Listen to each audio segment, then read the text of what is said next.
나인원의 내일장 홀인원 시간으로 이어가도록 하겠습니다. 막판 하이라이트 부분이죠. 이분과 함께 시간 만들어 갈게요. MTNW 나인원 박재호 어드바이저 인사드리겠습니다. 어서 오십시오. 안녕하십니까? 안녕하세요. 안녕하세요. 자, 오늘도 하나씩 열어보도록 하겠습니다. 홀인원 공략주 제1장 열어보죠. 힌트는 거래 대금입니다. 자, 먼저 리스트부터 확인해 볼까요? 오늘 거래 대금 상위에 이름 올리고 있는 종목들은 어떤 특징 가지고 있을까요? 삼성전자 제외한다면 딱 눈에 띄네요. 오늘 2차전지 소재, 에코프로 그룹주, 그리고 로봇주입니다. 어떤 종목을 보실까요? 오늘 장의 특징과 더불어 설명 좀 부탁드릴게요. 일단 대표적으로 레인보우 로보틱스를 보는 것이 가장 적절하다라고 좀 보여지고요. 아무래도 최근에 레인보우 로보틱스가 시가총액이 수천억 원대에서 이제 1조 5천억 원대, 아마 내일부터는 아마 1조 7, 8천억 원 정도까지 말 그대로 삼성전자가 2대 주주로 올라서고 난 뒤에 시가총액이 1조 원가량 이제 증가를 하게 되었습니다. 그러다 보니 많은 분들이 좀 회의적 시각으로 바라보시는 분들도 계십니다. 레인보우 로보틱스가 실질적으로 판매하는 상품도 없고 그렇다고 팔로가 있는 것도 아니고 도대체 어디서 어떻게 매출을 끌어올릴 것이며 영업이익은 어떻게 될 것인가 이런 식의 어떤 회의적 관점을 가지고 계시는 분들이 많은데 레인보우 로보틱스를 이제 간단하게 말씀을 드린다면 이제 전신이 카이스트에서 일단 일종의 랩으로 시작을 해가지고 그것이 지금 어떤 기업까지 이제 성장을 하게 된 케이스입니다. 과거에 여러분들이 아마 2000년대 정도에 9시 뉴스 딱 틀었는데 어느 날 갑자기 단상 위에 로봇이 이족 보행 로봇이 천천히 앞으로 걸어가는 장면이 나오고 또 일본에서도 곧이어서 소니사에서 이족 보행하는 로봇이 또 나오는 것들을 아마 보신 분들이 기억을 하실 겁니다. 그중에 한국산 그 이족 보행 로봇을 만든 곳이 레인보우 로보틱스다라고 좀 보시면 될 것이고요. 실질적으로 해외에서는 지금 현재 보스턴 로보틱스, 그다음에 지금 현재 보스턴 다이내믹스, 그다음에 고스트 로보틱스 이 두 개의 회사와 견주어도 결코 뒤처지지 않는 기술력을 갖고 있는 회사로서 평가를 받고 있습니다. 사실상 우리나라에서 로봇 테마주들이 실체가 없는 선에서 테마주가 좀 움직여서 그렇지 동사 같은 경우에는 해외 여느 기업과 비교를 하더라도 기술력이라든지 지금 현재 갖고 있는 솔루션이 결코 뒤처지지 않는다라고 좀 말씀을 드릴 수가 있겠고요. 자, 그와 함께 지금 현재 삼성전자라든지 LG 또 이제 앞으로 뭐 두산 로보틱스도 이제 신규 상장에 대한 이야기가 좀 나오고 있는데 각 기업들의 총수들이 지금 현재 새롭게 돌파구로 찾을 만한 블루오션 사업이 사실상 없습니다. 이 지금 현재 시점에서는 사실상 모든 기업들이 서비스 로봇에 어떻게 하면 자사가 먼저 신제품을 내놓고 시장을 선점할지에 대한 고민들이 상당히 좀 많아지고 있고 그에 따라서 사실상 경쟁 구도로 지금 LG가 먼저 내놓고 그 후발주자로서 삼성전자가 조금 더 검증된 제품에 대한 어떤 신제품 형식으로 개발을 하고 있고 출시를 하고 있는데 이것들이 보다 조금 더 극단적인 어떤 양상이 나오지 않겠는가 좀 말씀드리겠고요. 마지막으로 한 가지 더 말씀을 드리게 된다면 지금 현재 시점에서 서비스 로봇은 이제 시작입니다. 이제 시작이라는 것은 종목의 시세가 이제부터 더 많이 갈 거다라기보다는 전체 시장 파이가 기존에 1조 원 시장이었다면 이제는 2조 원, 3조 원, 5조 원 예전에 여러분이 기억하시는지 모르겠지만 무어의 법칙이라는 것이 있습니다. 즉 연마다 2배씩 성장하는 시장 또는 어떤 뭐 클럭 수를 이야기하는데 지금 현재 서비스 로봇 시장이 매년 2배씩 증가하는 시장이 될 가능성이 크니 그와 관련된 종목군들 앞으로 끊임없이 관심 가지셔야 된다라고 말씀드리겠습니다. 그러면 레인보우 로보틱스를 위원님께서는 대장주격으로 보고 네. 이 종목의 흐름과 함께 뉴스를 보면 되는 걸로 저희 정리를 해도 될까요? 일단 시장에서 서비스 로봇이 나온다. 그리고 대기업이 나온다. 그러면 이제 레인보우 로보틱스가 이제 나오고요. 그 다음에 최근 같은 경우 자율주행 로봇이라고 한다면 이제 로보티즈가 실제 자율주행 로봇, 즉 인간이 어떤 개입하지 않고 알아서 로봇 청소기처럼 옮겨다니는 그러한 것으로 좀 나눠지고 있고 만약에 정부 차원에서 산업용 로봇이다라고 하면 유일 로보틱스가 이제 가장 먼저 반응을 합니다. 자, 이런 식으로 서비스 로봇, 협동 로봇 또는 어떤 산업용 로봇 이렇게 각가지 테마의 대장이 좀 다르니까 그 부분만 좀 구분을 좀 하시면 된다라고 말씀드리겠습니다. 깔끔하게 덕분에 딱 정리가 된 것 같네요. 네. 자, 이제 2장으로 넘어가도록 하겠습니다. 가장 중요한 포인트는 여기에 있지 않을까 싶습니다. 자, 2장은 공략주입니다. 막판에 저희 반전을 한번 노려보도록 하죠. 위원님, 어느 쪽에 배팅 저희 해볼 수 있을까요? 일단 좀 루닛이란 종목을 여러분들께 좀 말씀을 드리도록 하겠습니다. 아마 많은 분들이 좀 눈여겨보시고 지금 상당히 고민을 하고 계실 거라 생각합니다. 정사 같은 경우에는 사실상 인공지능 테마가 만들어졌지만 이 인공지능이라는 것이 마치 이제 기술적인 거에만 좀 집중이 되어 있죠. 이 인공지능을 활용해가지고 우리가 소위 어떤 의료 쪽이라든지 또는 이제 법조계 쪽이라든지 여러 가지로 이제 활용이 될 수 있는데 지금까지는 그 기술에만 집중이 되어 있는데 이제 그것을 활용한 다른 어떤 응용 분야들에 대한 어떤 관심도가 조금씩 높아지고 있습니다. 자, 대표적으로 이제 의료 인공지능 전문 기업이다라고 좀 말씀드릴 수가 있겠고요. 지금까지 우리가 보게 된다라면 동사 같은 경우에는 어떤 질병이 있을 때 그 증상이라든지 현재까지 어떤 진료 데이터를 가지고 앞으로 어떤 식의 진료를 받아야 될지 또는 어떤 의약품을 활용을 해야 될지 또는 그것이 일반이 아니라 전문 의약품까지도 실제 어떻게 처방을 받아야 될지를 좀 명쾌하게 좀 분석해서 그 결과를 좀 뽑아내는데 어찌 본다라면 기존의 의사가 해왔었던 일들을 대체할 수 있는 신기술이기도 합니다. 이런 부분들에 대해서 아주 오랜 시간 동안 소위 이제 한우물만 팠다라고 좀 말씀을 드릴 수가 있겠고요. 자, 지금 현재 종가상으로 본다면 이제 46,250원인데 일단 중요한 것은 43,000원 가격을 무조건 지켜주는 것이 가장 중요하다고 말씀을 드리겠고요. 일단 오늘 상승으로 마감 지었기에 내일 음봉이 나온다든지 조정이 나온다라면 43,000원 정도 선에서 추가 매수하는 전략이 가장 좋겠고 손절선은 41,000원, 목표가는 52,000원 잡아드리도록 하겠습니다. 알겠습니다. 그러면 아까 로봇하고 또 하나 저희 받아본 게 인공지능 역시 핫한 테마라서요. 둘 중에 하나는 투자자분들께서도 지금은 포트에 넣어야 된다라는 조언을 해주실지 워낙 저희가 1장에서는 네. 로봇을 받고 2장에서는 인공지능을 봐서 좀 질문을 드려볼게요. 참 애매합니다. 왜냐하면은 지금 현재 각각 테마의 대장주들은 이미 저점대 200%, 300%씩 상승을 하다 보니까 이제 개인 투자자 입장에서는 덜 오른 종목을 볼 수밖에 없게 되겠죠. 덜 오른 종목이라면 지금 현재 저점 대비 뭐 10%, 5% 오른 종목인데 실제 그러한 종목군들은 앞으로도 크게 오를 가능성이 없습니다.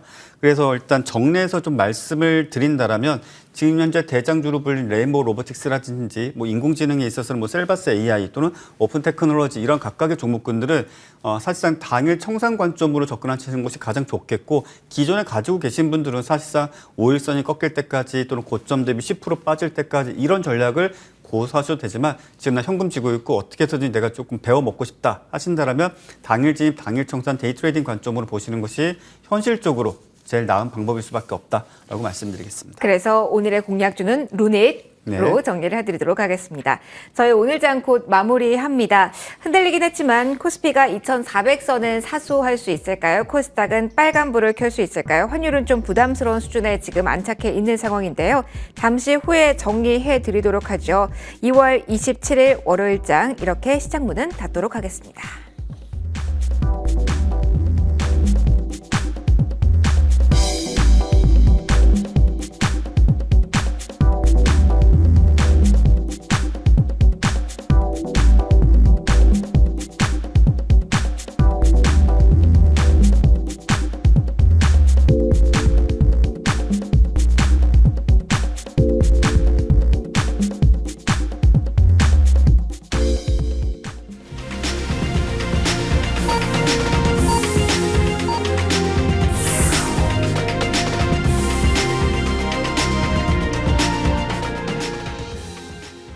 네, 월요일장에 이렇게 마무리가 됐습니다. 그래도 1%대 하락권에서 출발한 코스피 지수가 더욱더 하락폭은 키우지 않은 채 마무리가 된 것으로 보이고요. 코스닥도 그래도 중간중간 빨간불 올라오는 흐름을 보이면서 더 이상 흔들리지 않는 모습, 그래도 오전보다는 나은 오후가 되지 않았나라는 생각이 듭니다. 다만 환율 부분에서는 굉장히 부담스러운 움직임이 오늘장 포착이 됐습니다. 달러 인덱스 기준으로 해서 105선을 뚫어낸 자리이기 때문에 킹달러 본격화에 대한, 그러니까 달러 강세 추세가 당분간 이어질 것이다 라는 분석들이 쏟아지고 있는 그 시점입니다.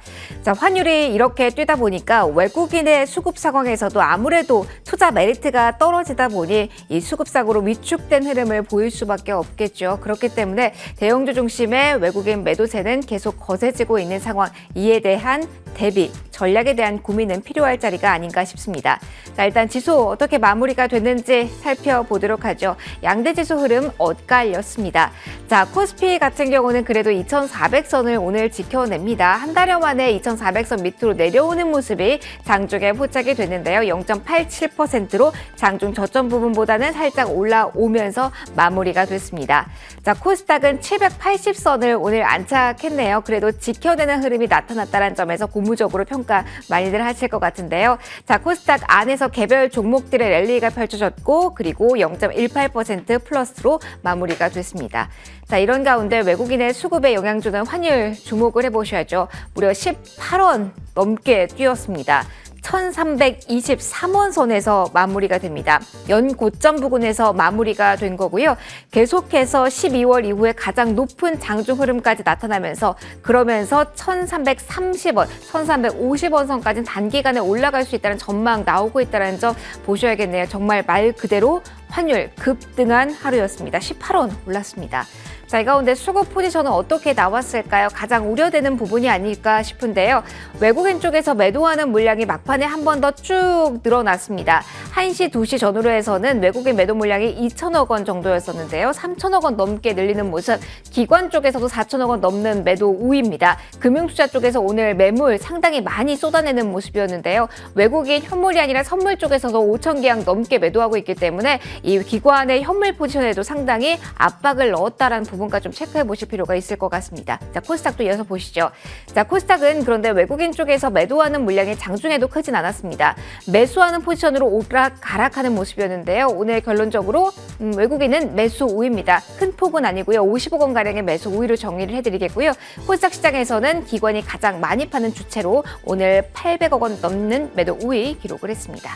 자, 오늘 짝에서 머니맵을 통해 어떤 흐름이 나왔는지 지금부터 살펴보시죠.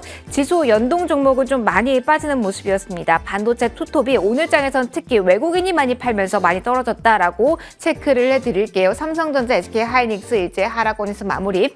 자, 그런데 오늘 기관과 외국인이 동시에 산 업종 내에서 종목을 본다면 이차전지 소재 쪽에서 많이 나왔습니다. 특히 에코프로비엔과 같은 경우는 4% 넘게 오르면서 유독 강한 시세를 분출했다는 점 특징으로 확인을 해볼 수가 있겠고요.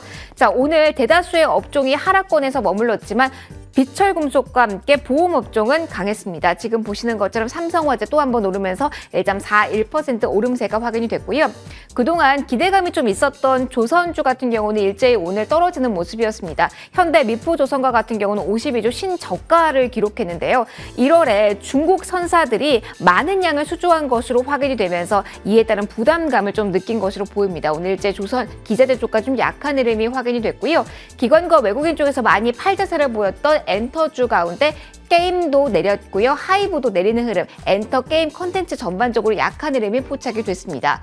자, 음식료 쪽에서는 좀 엇갈렸습니다. 오리온과 같은 경우는 계속 연 고점 부근에서 공흥행진을 하고 있지만 실제 제일제당과 같은 경우는 오늘장 또 한 번 내리면서 52조 신저가 경신했다는 점 체크, 좀 차별적인 흐름 보여드리도록 하겠고요. 마지막으로 유틸리티 쪽만 보도록 하겠습니다. 오늘 이야기가 가장 많이 나왔던 쪽이 아마 한국가스공사일 겁니다. 배당하지 않겠다. 이에 따른 소송, 그리고 회계 문제, 그리고 증권사에서는 목표 주가를 줄 하향했는데요. 그 여러 가지 악재를 받아서 오늘 주가 크게 밀린 모습이었습니다. 8%대 하락권이었고요. 하나만 더 보다면 우주항공입니다. 우주항공 그래도 정책에 대한 기대감, 저출산과 관련해서 있었다는 점, 하지만 고점 찍고 내려가는 종목도 많았다는 점 오늘장 특징으로 정리해드리도록 하겠습니다. 자, 이제 시장에 대해서 위원님께 질문을 드려볼게요. 오늘장에 시장에 정말 손바뀜이 빠른 하루였는데 자, 어떻게 평가하시는지 궁금합니다. 이야기 들려주시죠. 자, 일단 2월 시장 같은 경우에는 참 공교롭게도 정말 재료에 집중할 수밖에 없었던 한 달이지 않았을까 싶습니다. 일단 남은 거래 수도 얼마 되지 않기 때문에 많은 분들이 좀 시원섭섭하신 분들도 계실 것이고 어찌 본다라면은 정말 제가 늘 말씀드리던 대로 어떤 모멘텀 트레이딩에 집중하신 분들은 주식을 최대한 적게 보유하고 그리고 현금을 최대한 길게 보유를 하면서 정말 기회가 있을 때 재료가 있는 종목만 공략하신 분은 큰 수익을 좀 내셨을 텐데 자, 일단 오늘 전체적인 시장은 종합주가지수 2420포인트 박스권 하단부를 좀 이탈하는 모습을 좀 보여줬습니다. 어찌 본다면 참 다행이라고도 여겨지는 것이 지금 현재 시장에서 예고되고 있는 재료는 일단 미국의 기준금리 인상이 지금 베이비 스텝이 될지 빅 스텝이 될지 둘 중 하나의 결과가 나오게 될 텐데 어떤 결과가 나오든지 간에 시장에 좋은 영향을 미치기 좀 어렵다라고 좀 말씀드릴 수가 있겠고요. 그렇게 지금 현재 시점에서 박스권 하단부를 이탈하고 최단 시간 내에 상방으로 2420포인트 이상으로 다시 마무리 지어줄 수 있는가 이것이 가장 관건이 될 것이고 만약에 이번 주 내에 상방으로 즉 2420포인트를 회복해 주지 못한다라면 조금은 아쉽겠지만 이제부터 시장의 어떤 저항가격 2,400포인트가 될 것이고 그 이하에서 하회하는 모습을 보여줄 가능성이 매우 크다라고 좀 말씀을 드리겠습니다. 자, 추가적으로 지금 현재 전 세계적으로 보게 된다면 우리나라와 밀접하지는 않지만은 중동 국가부터 시작을 해서 유럽 그리고 이제 남미까지 했을 때 사실상 하이퍼 인플레이션이라고 해도 과언이 아닌 상황들이 계속적으로 이제 발생을 하고 있습니다. 지금 마트에 가가지고 식음료품을 사더라도 우리나라에 때는 상상하기 힘들 정도 지폐를 좀 이만큼씩 뭐 한 다발씩 지불을 한다든지 주유를 하고 나서 정말 가방 통째로 쇼핑백 통째로 돈을 지불한다든지 이런 상황들이 뭐 중동부터 시작해서 지금 현재 유럽 그리고 이제 남미까지도 조금씩 번져 나가고 있는데 이것이 일종의 그 해당 국가에만 한정된 문제인가 또는 이것이 점진적으로 이제 번져 나가는 사안인지 우리가 계속적으로 좀 괄목해 볼 만한 사안이라고 좀 말씀을 드리겠고요. 추가적으로 이제 마지막 한 가지 더 말씀드린다면 지금 현재 우리나라의 무역 적자 폭이 일단은 지금 현재 회복세를 전혀 보여주지 못하고 있습니다. 거기에 수출량까지도 지금 현재 감소 추이를 좀 보여주고 있는 상황이다 보니까 이것이 올해 1분기까지 유지가 되는지 여부를 계속적으로 보셔야 될 것입니다. 즉 1분기까지 유지가 된다라고 한다면 남은 2분기, 3분기, 4분기 시장을 중장기보다는 말 그대로 트레이딩의 관점으로 시장을 바라보시는 것이 최선이다라고 정리하겠습니다. 최선이라고 표현을 해주셨네요. 전략에 대해서도 힌트 주셨으니까 참고해 보시고요. 저희 AS를 좀 해봐야 될 종목들이 있습니다. 네. 역시 종목이 시장의 대안인가 봐요. 그래도 제시해 주신 저희 목표가를 달성한 종목도 그리고 목표가를 향해 가고 있는 종목도 상당히 많은데요. 일단 지난 목요일에 주신 가온칩스 하루 만에 목표가 초과 달성 이렇게 빨리 목표가가 달성이 될 때는 네. 마음이 좋으실 것 같으면서도 AS를 정말 빨리 해주고 싶으셨을 것 같아요. 네. 만약에 수익 실현하시는 분들은 축하드리고요. 그리고 만약에 아직까지 들고 계신 분은 어떻게 할지 그리고 다시 봐도 될지도 궁금하실 것 같아요. 이 종목 어떻게 정리할까요? 자, 일단 가온칩스는 지금 현재도 중요 지지 가격대를 이탈치 않았습니다. 지난번에도 말씀드렸지만 28,500원 선 정도를 이탈치 않는다라면 일단 추세는 살아 있다라고 좀 보시면 될 것이고요. 가온칩스 같은 경우에는 앞서도 제가 말씀드렸지만 삼성전자 또는 그 외에 지금 현재 파운드리 쪽에 반도체 생산하고 있는 모든 기업들이 공통적으로 가온칩스 또는 가온칩스와 유사한 기업의 솔루션을 이용을 해야 됩니다. 즉 주문을 받았는데 그 주문이 제대로 된 설계인지를 검수해주는 역할을 하는 것이 이제 가온칩스 또는 가온칩스와 같은 유사 기업인데, 자, 동사 같은 경우는 삼성전자의 연내 대규모 M&A와 관련된 이슈가 덧붙여지면서 그렇지 않아도 지금 파운드리 쪽에 있어서 상당히 각광받는 기업임에도 불구하고 추가적인 어떤 이슈가 있다라는 것, 아직까지는 이 이슈 자체가 28,500원을 이탈치 않는다라면 유효하다라고 말씀을 드리겠고요. 자, 통상적으로 지금 같은 시장에서 최소 5%, 10% 가까운 수익이 났음에도 불구하고 익절을 안 하시는 분은 안 계시리라 생각합니다. 익절 후에 다시 한번 재매수를 하셨다라면 하방으로 285 이탈치 않으면 끌고 가시고 해당 가격을 중요 손절 가격으로 삼으시면 되겠습니다. 혹시나 해서요. 네. MWC 이벤트 때문에 안 파신 분도 계실 것 같아서요. 혹시나 하고 네. 그런 분들은 일단은 내일 시초가 부근에 정리를 하시는 걸 일단 네, 28,500원 될까요? 깨지 않으면 일단 그냥 가지고 계셔도 된다라고 봅니다. 알겠습니다. 네. 자, AS 종목 가온칩스까지 해드렸고요. 이렇게 저희 정리 마무리하도록 하겠습니다. 시장에 대해서 전반적으로 고민이 많으실 자리에 지금 우리 오늘 어떻게 마무리가 됐는지, 이렇게 지지가 됐다면 어떤 전략을 펼쳐야 되는지, 그리고 가장 효율적으로 포트를 운영하는 비법은 뭔지, 그리고 그 안에서 공략적까지 꼽아봤습니다. 자, 이제 오늘장 인사드리도록 할게요. 저희는 여기서 인사드리고요. 내일 더 많이 준비해서 돌아오도록 하겠습니다. 오늘 마지막 코너 함께해 주신 나이는 박재호 어드바이저랑 함께 인사드리도록 하겠습니다. 긴 시간 함께해 주셔서 고맙습니다. 내일 뵐게요.